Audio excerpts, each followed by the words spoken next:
Antrian panjang truk kontainer dan truk berbadan besar menguasai Jalan Hasan Basri Kayutangi sejak Sabtu pagi. Akibatnya jalur jalan menyempit di sejumlah titik. Truk-truk ini menunggu giliran naik ke kapal feri penyeberangan dermaga Kayutangi Ujung menuju Brangas, Barito Kuala.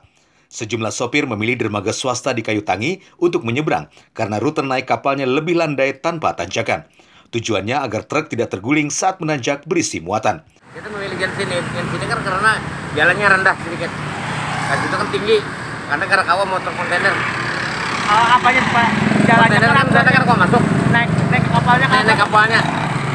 Yang kan tinggi nih, ada muatan. Nah, jadi kan sana kan kau PS saja.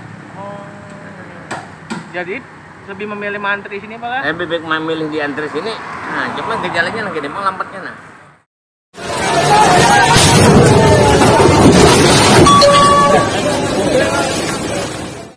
Sehari sebelumnya, insiden truk terguling dialami truk pengangkut pupuk di dermaga Martapura Baru Trisakti.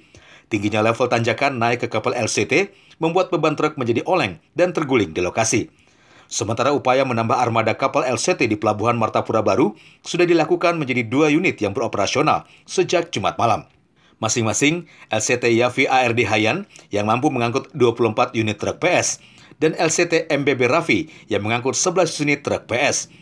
Bertambahnya kapal LCT membuat antrian truk di kawasan dermaga Trisakti menjadi berkurang.